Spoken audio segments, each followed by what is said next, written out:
어쩌다 보니까 벌써 사도행전 강해가 쭉 보니까 83번을 했더라고요. 제가 정확히 이게 숫자로는 81이지만 83번을 했어요. 왜냐면 중간에 설교가 길어져서 끊어서 한 게 2번 있더라고요. 그래서 83번을 했는데 오늘 83번째로서 이제 결국 이제 사도행전을 끝내게 되었습니다. 그래서 제가 제목을 뭐라고 지었냐면은 끝이 아닌 새로운 시작이다 라고 지었습니다. 여러분 영화 미션이라고 혹시 아세요? 모르세요? 본지 오래됐어요? 영화 미션을 보면 오늘 사실은 설교 시작 전에 이 미션 주제가 한번 들려줄까 했었는데 여기 교회에서도 보다가 하는 거 바울의 아니요 그건 아니에요. 바울 그게 아니었어요. 뭐냐면요, 영화 미션이라는 주제를 보면 여러분 제일 많이 들어봤던 그런 곡일 텐데 오보에로 연주하는 곡인데 넬라 판타지아라는 곡으로 유명하죠. 나나나나나나 하면서죠. 넬라 판타지아 하면서 쭉 나오는 곡인데 들을까요? 넘어갑시다. 듣지 맙시다. 이 곡은요, 제가 좀 이따 설명하겠지만 제목이 미션이잖아요. 미션. 우리나라 말로 하면 뭘까요? 사명이라는 말이죠. 사명. 이 사명이라는 말은요, 누군가로부터 어떤 임무를 부여받은 것을 의미하죠. 후에 이것은 왕의 명령으로 사신이나 사절이 받는 명령으로 사용되어졌습니다. 왕이 사절이나 사신들에게 임명하는 어떤 임무를 주는 것을 사명, 미션이라고 했던 것이죠. 그리고 이것을 성경에서 누가 사용했을까요? 사도 바울이 사용을 합니다. 사도 바울이 이 사명이라는 단어를 하나님이 자신에게 주신 명령으로 사용을 하는 것을 보게 되죠. 때문에 사도 바울 이후에 우리는 선교를 뭐라고 얘기해요? 미션이다. 즉 우리나라 말로 하면 사명이다 라고 얘기를 하는 거예요. 선교라고도 하고 사명이라고 하고. 왜? 하나님이 주신 명령이기 때문에, 우리의 왕이시고 주인 되신 분이 우리에게 주신 명령이기 때문에 우리는 그것을 사명이다 라고 이야기를 하고 있는 것입니다. 또는 선교라고 얘기를 하죠.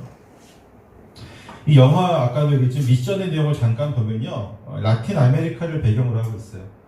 이곳에는 호전적인 원주민인 과라니족과 그들에게 예수님의 사랑을 전하기 위해 미션, 즉 주님의 사명을 감당하는 예수의 선교사들이 등장을 합니다.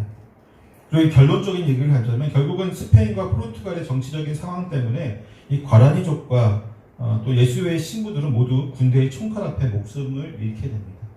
좀 비극적인 결말이긴 하죠. 이렇게 끝나면 되게 이게 뭐야 이럴 텐데, 이때 이제 교황청에서 파견된 주교가 보고서를 아주 인상 깊게 적어서 교황청에다 보고를 하는 보고서를 보면은 이렇게 나와 있어요.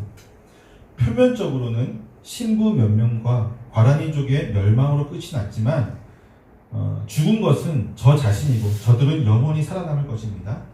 사람들의 마음속에서 말입니다. 라는 보고서를 이제 쓰게 됩니다. 이 부분에서 저는 이제 사명에 대해서 다시 한번 생각하게 되었는데, 단순히 주님의 지상 명령을 행하는 것이 전부가 아니라 그분의 복음을 사람들의 마음에 심을 수 있어야 하는 것이다 라고 하는 것이죠. 왜냐하면 사명은 나 자신의 열정과 힘으로 행하는 것이 아니기 때문입니다. 그것이 계속해서 이어져야 하고 사람들의 마음에서 그 마음으로 계속해서 전해져야만 하는 것이 이 사명인 것이죠. 왜냐하면 예수님은 복음을 전해라고 하지 않고 땅 끝까지 이르러, 그렇죠? 모든 사람에게 이것이 전해져야 된다. 그것을 우리 한 사람이 감당할 수 있어요? 없어요? 없기 때문에 이것을 계속해서 전해져야 되는 것이죠. 사도행전의 의미가 그렇습니다. 오늘 본문의 말씀은요, 사도행전의 마지막 말씀인데, 하지만 저는 이것이 사도행전의 끝이라고 생각하지 않습니다. 왜냐하면 사도들의 사명을 위한 위대한 역사의 정신은요, 지금까지 계속해서 이어져 내려오고 있기 때문입니다. 비록 우리가 사도가 될 수는 없지만 그 사도들의 유산은 지금도 복음이라는 이름으로 역사하고 있기 때문이죠. 본문의 말씀을 보면은 바울에서 2년 동안 이제 바울이 사역을 했다라고 기록하고 있습니다. 본문은 사도 바울이 이태, 즉 만 2년을 자신이 세대로 살고 있는 집에서 복음을 전하였다고 말하고 있는데, 여기서 우리는 몇 가지 사실을 알 수 있습니다. 하나는 그가 바로 자신의 비용을 지불하면서 새빵을 구해서 거기에 살면서 복음 전하는 일을 온전히 감당하였다는 것입니다. 심지어 수많은 학자들은요, 그가 비록 군인의 감시하에, 로마 군인의 감시하에 있었지만 이 월세를 내고 생활비를 마련하기 위해서 그의 생계수단이었던 이 텐트 메이커의 일을 로마에서도 행하였다라고 말하고 있습니다. 분명히 행할 수밖에 없었을 것이다 라고 이야기하고 있어요. 이것이 왜 놀라운 일일까요, 여러분? 이게 왜 놀라운 일이냐면요, 기본적으로 그는 로마 교회의 지원을 충분히 받을 수 있었을까요, 없었을까요? 있었어요. 때문에 자신이 비록 세대로 살고 있다고 할지라도 로마 교회에서 그 비용을 대는 것에는 아무런 문제가 없었습니다. 하지만 그는 그렇게 하지 않았죠. 로마 교회 지원을 받지 않았습니다. 로마 교회의 형편이 어려웠기 때문 더더욱 아닐 것입니다. 왜냐하면 우리가 알고 있듯이 사도행전을 쭉 보면서 알았잖아요. 고린도 교회를 비롯한 어떤 대도시들에 있던 교회들은요, 가난한 교회가 있었어요, 없었어요? 없었어요. 다 부자였어요. 부자 교회들이 대부분의 부자 교회였기 때문에 연보를 모아가지고 가난했던 예루살렘 교회를 후원할 정도로 다들 넉넉했습니다. 때문에 로마의 수도였던 로마 제국에 있었던 로마 교회도 그들 못지않은 부유했을 것이 예상이 되어집니다. 하지만 바울은 부유한 로마 교회의 지원으로 살기를 원하지 않았습니다. 물론 그가 교회들의 지원을 완전히 거부했던 것은 아니에요. 빌립보서 4장을 보면요, 그가 빌립보 교회의 후원에 대해서 매우 감사하고 있음을 전하고 있죠. 빌립보 교회는 거의 유일하게 바울의 재정적인 후원을 감당했던 교회였습니다. 거의 유일하게 성경 말씀에 보면 한 3번 정도 이렇게 후원을 받은 것 같아요. 물론 더 있을 수도 있겠죠. 기록된 게 그거밖에 없으니까. 하여튼 정기적인 후원은 아니래도 비정기적으로 한 번씩 돈을 이렇게 재정적인 것을 모아서 바울에게 후원금을 보냈던 것 같아요. 하지만 그는 그들의 후원에 대해서 감사하면서도 빌립보에서 감사하다 하면서 자신은 어떠한 형편이든지 자족하는 것을 배웠기 때문에 지금 있는 것만으로 나는 충분하다라는 말을 전하고 있어요. 또한 계속된 후원을 약속받기 위한 편지를 쓴 것이 아님을 분명하게 밝히고 있습니다. 내가 지금 빌립보서를 쓰는 게 너희들에게 후원을 위해서 후원 편지를 쓰는 게 아니야 라고 하면서 그것을 분명하게 목적을 밝힌다고 하는 것이죠. 바울이 이렇게 다른 사도들과는 다르게, 즉 베드로라든지 다른 모든 사도들은 자신이 어떤 개척했던 교회라든지 여러 교회들로부터 재정적인 후원을 계속해서 받고 있었는데, 바울은 그들과는 다르게 교회의 재정적인 지원을 받는 것에 대해서 그는 거절했던 것을 보게 됩니다. 그 이유가 고린도전서 9장에서 밝히고 있는데, 그가 복음을 전함에 있어서 아무런 장애가 없도록 하기 위함이다라고 밝히고 있어요. 그러니까 그의 원칙이 있습니다. 그는 혹시라도 정말 만에 하나, 1만에 하나, 1000만에 하나라도 자신이 복음을 전하는 가운데 그 지역에 있는 교회로부터 어떤 재정적인 지원을 받는 것으로 인해서 그 교회에 있는 어떤 지체라든지 아니면 밖에 있는 그 도시에 있는 어떤 사람이라든지 그 누구 한 명이라도 시험당하거나 혹은 방해가 될 것을 염려하기 때문에 결단을 내려서 자신이 선교 원칙으로 삼은 거예요. 즉, 내가 선교하고 있는 그 지역에 있는 교회로부터는 그 어떠한 지원도 받지 않겠다라고 하는 그런 철저한 선교 원칙을 세운 것이죠. 때문에 바울의 이러한 원칙을 삼아서 자비량으로 선교하시는 분들을 뭐라고 하는 줄 아세요, 여러분? 전문의 선교사라고도 하지만 우리나라 말로 전문의 선교사, 직업을 가지고 있는 선교사들이죠. 근데 원래 전문적인 선교 용어로는 뭐라고 하냐면 바울이 뭐였어요? 텐트 메이커였죠. 맞아요. 전문 선교 용어도 마찬가지예요. 자비령 선교사에 대해서 전문의 선교사를 우리는 텐트 메이커라고 부릅니다. 텐트 메이커. 그들은 전문적인 직업을 가지고 선교지로 들어가서 생업과 선교를 병행하는 분들입니다. 대부분의 텐트 메이커 분들이 평신도이지만 평신도 분들이 대부분 이렇죠. 하지만 목회자의 신분도 절대로 들어갈 수 없는 지역의 선교를 위해서 목사들도 이곳에 들어가기 위해서 직업을 가지고 들어갑니다. 직업 훈련을 전문적으로 거치죠. 그래서 텐트 메이커가 돼서 선교지로 들어가는 경우도 있습니다. 그러니까 바울의 선교 모델을 지금도 적절하게 사용하고 있는 것이죠. 바울의 유산이 지금도 우리에게 내려오고 있는 것입니다. 또 두 번째로 보면은 바울이 2년간 열심히 복음을 전하였지만 그의 전도 사역은 이전의 모든 선교지에서와는 전혀 다른 상황에 놓여 있었습니다. 왜냐하면 그에게 복음을 자유롭게 전할 수 있는 그런 자유가 허락되어 있지 않았기 때문입니다.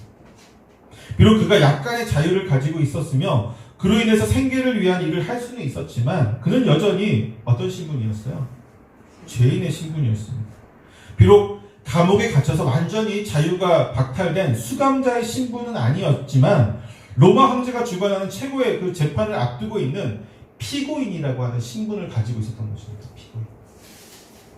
때문에 그는 언제 어디가 있었든지 항상 감시자의 눈길에서 자유로울 수가 없었습니다. 때문에 그는 이번 로마에서만큼은 사람들을 만나기 위해 거리로 나가거나 혹은 회당을 방문하지 못하고 오직 그의 새방에 오는 사람들만을 대상으로 전도를, 이 복음을 전할 수밖에 없었던 것이죠. 하지만 바울은 이러한 상황을 힘겨워하거나 혹은 억울해하거나 또는 이 상황 자체를 어떤 부정하지 않았습니다. 오히려 그는 이 작은 기회를 더욱 귀히 여기면서 어떻게 했냐면요. 본문에 이렇게 기록하고 있어요. 오는 사람을 전부 다 어떻게 했다? 영접하였다 라고 하면서 이야기하고 있어요. 영접했다. 오는 사람을요.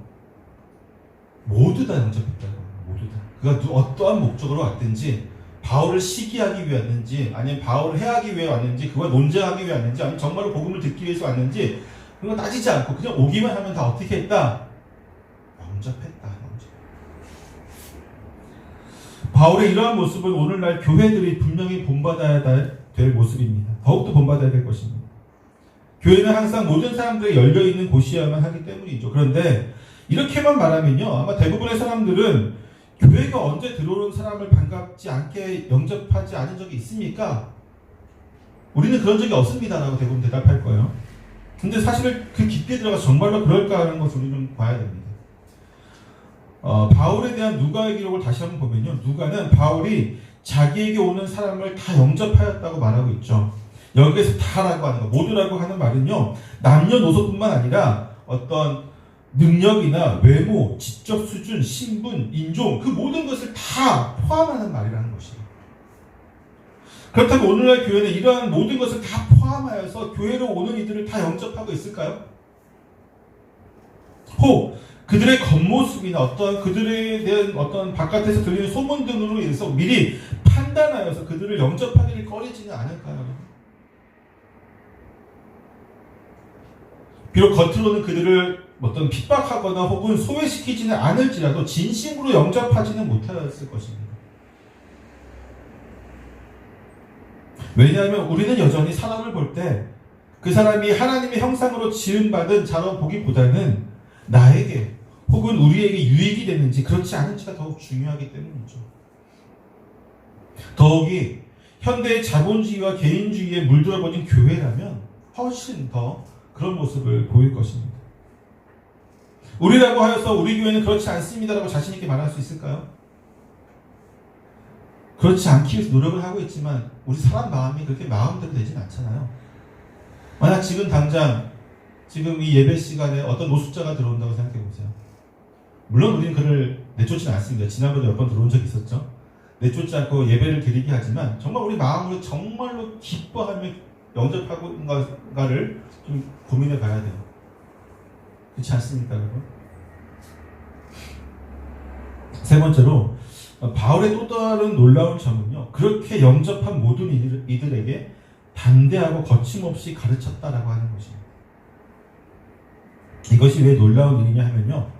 또 당연한 것 아니냐라고 반문할 수도 있겠지만 하지만 저 역시 가르치는 자의 위치에 있다 보니까요. 모든 이들에게 담대하고 거침없이 가르치는 것이 얼마나 힘든 일인지를 잘 알고 있습니다. 오히려 제가 가르치는 자의 위치에 있다 보니까 바울이 모든 이들에게 담대하고 거침없이 가르쳤다는 것이 얼마나 힘든 일인지를 잘 알 수 있습니다. 왜냐하면 누군가를 가르친다는 것은요, 단순히 지식만을 전달하는 것이 아니에요. 지식만을 전달하는 것이 아니라 항상 그와 내가 가르치는 자와 가르침 받는 자 사이에 존재하는 여러 가지 관계와 또 상황들이 얽혀 있다는 것이죠. 때문에 그 가르침이 하나님 나라와 예수 그리스도에 관한 모든 것이라면 더욱 그러한 모든 것을 따질 수밖에 없게 됩니다. 하지만 바울은 담대하고 거침없이 가르칩니다. 담대하게 거침없이. 마치 당신과 나 사이에는 그 어떠한 것도 장애가 되지 않는다는 것처럼 그렇게 가르침을 주고 있는 것입니다. 그럼에도 놀라운 것은요, 그의 가르침이 담대하게 거침없이라는 말로 표현되고 있음에도 불구하고 그 어떤 이들에게도 상처를 주거나 혹은 그들로 하여금 복음을 원수로 여기지 않도록 그렇게 전하고 있다는 것이죠. 왜냐하면 바울은 비록 복음을 전함에 있어서 담대하게 또 거침없이 가르쳤지만 항상 그는 상대방을 온전히 배려하고 그들의 수준과 성향 그리고 상황, 문화적인 모든 것들을 고려하면서 언제나 그들의 눈높이에 맞춰서 그들에게 말하려고 노력하였기 때문입니다. 참이 굉장히 어려운 거예요. 그들에 맞춰서 말하면서도 담대하고 거침없이 얘기했다는 것은 굉장히 놀라운 일입니다. 이와 같이 바울의 놀라운 점은요, 담대하고 거침없이 전하는 모습으로 복음이 전하는 하나님의 놀라운 역사를 강화하면서도 강력하게 또는 정말 거침없이 전하면서도 동시에 복음을 듣는 이들이 모든 상황을 고려하고 있다는 점이죠. 우리에게도 이러한 모습이 필요하지 않겠습니까, 여러분? 어떻게 하면 이러한 모습을 가질 수 있을까요? 어떻게 하면 이러한 모습으로 더욱 복음의 능력을 가지게 될 수 있을 것 같습니까? 사실 우리도 되게 어려운 부분이 있잖아요. 강하고 담대하게 가르치다 보면 때로는 상처받는 사람들도 있고, 그렇죠? 그 사람에 대해서 모두 다 고려하다 보면 복음의 능력을 온전히 전하지 못할 때가 많이 있어요. 저 역시도 그것을 많이 경험하게 됩니다. 근데 바울은요, 바울의 모습을 잘 보면 돼요. 바울은 이 복음의 능력을 믿었기 때문에, 복음의 능력, 그것을 믿었기 때문에 강하고 또 담대하게 거침없이 가르칠 수 있었습니다. 그리고 동시에 그는 복음의 빚진 자였기 때문에 항상 겸손함으로 상대방을 존중하고 배려하는 복음을 전할 수 있었던 것이죠. 저와 여러분도 이러한 마음을 품을 수 있기를 소망합니다. 복음의 능력을 믿으십시오. 그리고 복음의 빚진 자로서 살아가기를 원합니다. 우리는 사도행전을 읽으면서 마지막 부분이 완전히 끝나는 것과 같은 느낌을 받지 않게 됩니다. 왜냐하면 누가복음과 사도행전이 연결되듯이 또 다른 글이 이어질 것만 같은 느낌으로, 사도행전 다음에 어떤 글이 또 있을 것만 같은 그런 느낌으로 마무리를 짓고 있기 때문이죠. 누가는 왜 이런 마무리 같지 않은 마무리로 사도행전을 끝내고 있는 것일까요? 실제로 이제 이 이후로 바울의 행적을 보게 되면요, 그는 2년 후에 재판을 받고 석방이 되게 됩니다. 석방된 이후에 그는 다시 체포될 때까지 최후의 전도 여행을 그레데라든지 에베소, 밀레도, 마게도냐, 고린도 지방 등등 서머를 하든지 그가 가지 못했던 곳, 그런 모든 곳을 여행하면서 교회들을 세우고 돌보다가 네로 황제 박해 때에 AD 66년경에 다시 체포가 되어집니다. 그리고 67년경, 그래서 68년 사이에 그가 순교를 한 것으로 알려지게 됩니다. 디모데 후서 4장 11절에 보면요, 바울이 직접 밝히고 있듯이 그가 순교하기 직전까지 그와 함께 하였던 이는 이 사도행전의 저자였던 누가였습니다. 하지만 누가는 사도행전 28장 이후로 더는 기록하고 있지 않아요. 바울과 함께 있었음에도 불구하고 기록하지 않습니다. 베드로의 행적도, 그의 순교도, 그리고 바울의 행적과 순교도 그는 더 이상 기록하고 있지 않습니다. 바울의 마지막을 함께 있음에도 불구하고 그는 그것을 전혀 적고 있지 않어요. 비록 그가 사도행전 28장을 쓴 이후에 잠시 동안 고향을 방문하기 위해서 바울을 떠났다 할지라도 그는 다시 바울에게 돌아오게 되죠. 그리고 그가 다시 투옥되고 순교하기까지 함께 하였음에도 불구하고 그는 그러한 모든 일을 더 이상 기록하고 있지 않다고 하는 것입니다. 왜 그런 것일까요?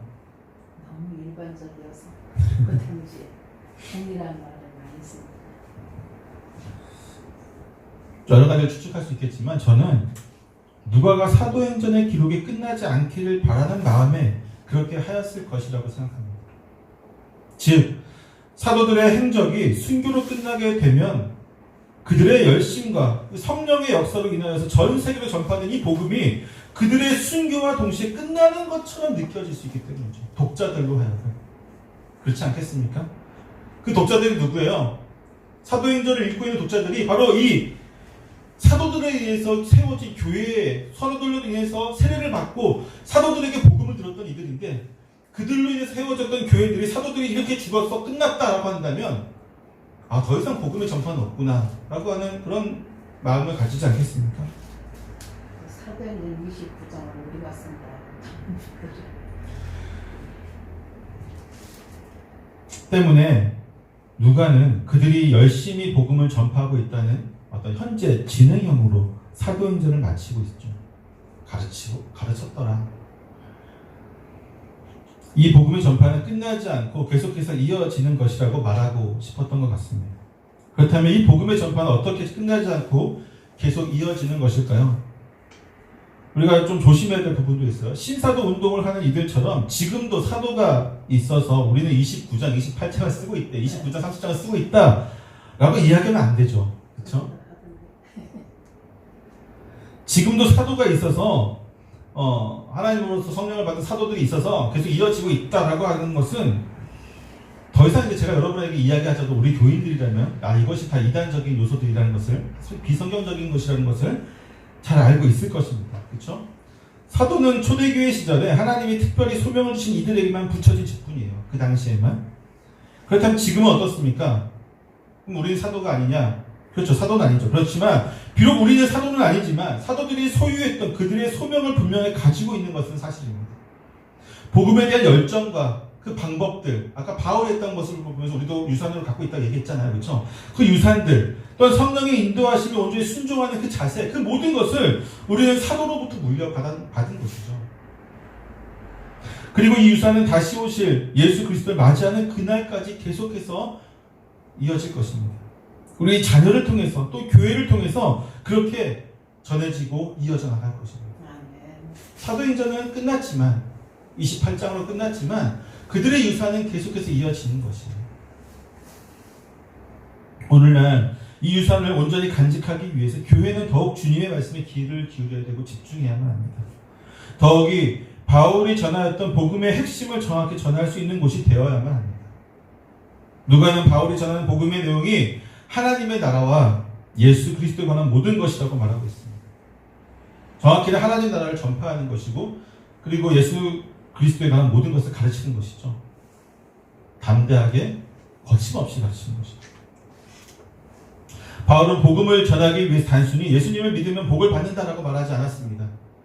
그는 복음을 그렇게 단순하게 말하지 않았고 복음을 값없는 것처럼 취급하지도 않았습니다. 그는 복음을 전하기 위해 최고의 노력을 기울였으며 그가 할 수 있는 모든 방법을 다 동원해서 설명하고 또 설득하는 작업들을 했던 것이죠. 그리고 여기에는 하나님의 나라에 대한 개념과 그 나라에 들어갈 수 있는 유일한 방법인 예수 그리스도에 관한 모든 것을 가르치는 것에 대해서 항상 함께 하였던 것을 보게 됩니다. 때문에 사실상 복음이라고 하는 것은요, 단 한 번 들은 것으로 다 안다고 말할 수 없어요.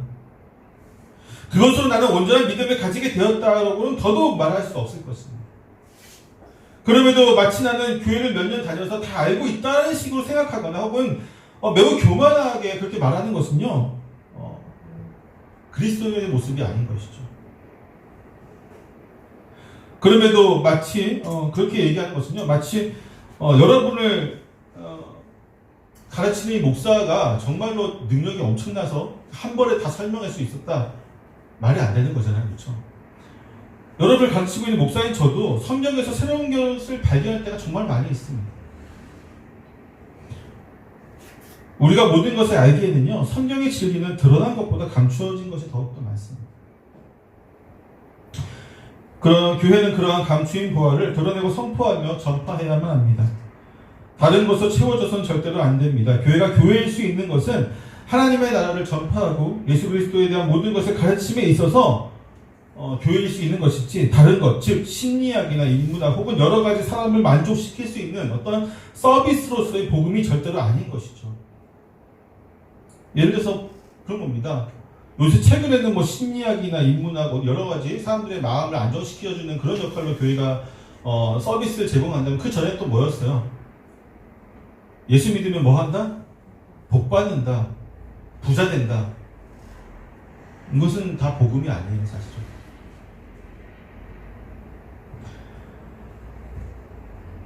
그러한 것은요, 교회가 아닌 세상이 더욱 잘 포장해서 줄 수 있습니다. 더 풍성하고 맛있게 만들어서 세상이 제공해 줄 수 있어요. 부자가 되기 위해서는요, 경제학을 공부하거나 어떤 투자의 귀재인 사람들에게 가서 배우면 되고요. 심리학은 상담하는 사람들한테 가세요. 인문학 공부하셔서 책을 읽으세요. 교회에서 그런 걸 하는 것이 아닙니다. 만약 일부 연약한 성도를 위한다는 명목으로 그러한 것들을 제공하기 시작한다면 교회는 더 이상 교회가 아닌 곳이 되고 말 것입니다. 비록 수많은 사람들이 그 교회를 다니고 있다라고 할지라도 교회의 본질이 흐려졌으면 더 이상 교회가 아닌 것이죠. 그냥 그리스도인들이 어떤 심리학 아니면 뭐 인문학 아니면 여러 가지 목적을 위해 모인 모임인 것이지 교회가 아닌 거예요.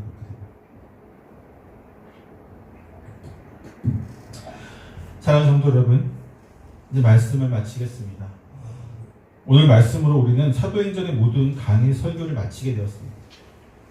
나중에 어떻게 시간이 많이 흐른 이후에 제가 이 설교를 좀 더 깊게 연구하고 더 풍성한 내용으로 설교할 수 있을 어떤 기회가 될 수 있을지 모르겠지만 지난 3년 동안 저는 사도행전을 통해서 우리가 또 우리 세움교회가 새롭게 개척하는 가운데 우리 모든 성도들이 교회가 무엇인지 또는 복음은 무엇이며 어떻게 우리의 삶에 적용해야 하는지 그리고 하나님의 나라는 어떻게 이루어져 가는지에 대한 답을 저와 여러분이 모두 얻을 수 있는 귀한 시간이었다라고 생각을 합니다.